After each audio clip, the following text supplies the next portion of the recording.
Black elitists are the politicians who become wealthy over the last decades as they've moved from the black community to their mansions, and they're telling the rest of the black Americans that we cannot do what they've done.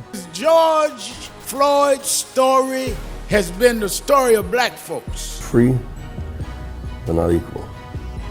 Free, but not equal. These elitists, they're socialists, and they can care less about our race. The biggest problem we've had in our community is not white racism, white supremacy. Is black elitists. It's changed and turned upside down. And it's not been the white supremacists has done that. We actually thrived when we knew who the enemy was. The problem is that the enemy that we're now dealing with is from within. Hi, I'm Burgess Owens, former NFL player with the Jets and the Raiders, now running for Congress in the 4th District of Utah.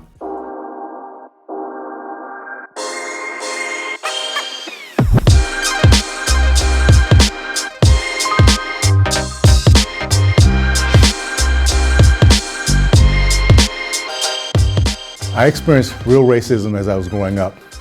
I was fortunate enough to grow up in the deep South, Tallahassee, Florida, the days of KKK, Jim Crow, segregation, but in a community that really showed what can happen with any culture that comes to this country and approaches reaching the American dream in a way that everyone can make it. That's why I can look back over 50 years and say that the issues I had 50 years ago are non-existent today. My message for Colin Kaepernick is learn your history. Karl Marx said something very simply back in the 1800s, and it's showing itself true today. He says the first battleground is the rewriting of history.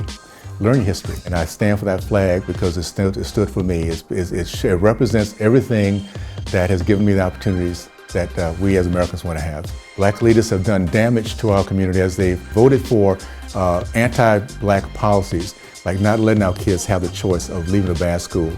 The same ones, by the way, as we go through a State of the Union and you see all the success, the lowest unemployment for blacks, the highest business ownership, over 40%, 400% growth in business ownership over the last 2.5, 3 years. You see example after example of success, and who's sitting on their hands, who's upset, who's mad.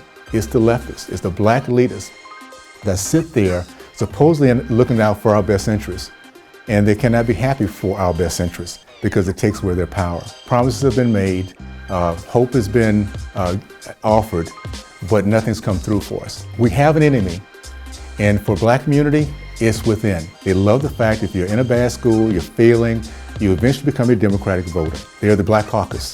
They're the NAACP. It's having a president of the United States, a black American. We have a country that came behind him because he believed so much that we can finally move our country forward. And yet when he leaves, the black community is worse off. Even in the days of segregation, I knew that by working hard, by respecting our elders, respecting our country, respecting that flag, and particularly that the American dream was alive and well for us. Now, I went from having this exciting, very exciting life of coming from an NFL player to losing it all. To go from my home in Long Island, New York, to living in, just for a summer, a basement apartment in Brooklyn, New York, with 4 kids. Doing whatever I had to do, because we were taught growing up that a man does whatever he has to do to support his family, as long as it's honest work, as long as it's hard work. It is a pleasure to grow up in this country where not only can you become successful, but you can fail and become successful again. So when people ask me about where I am today, the success I've gained is not from being an NFL player, it's from being a chimney sweep, willing to start all over again and recognize this country is all about second chances.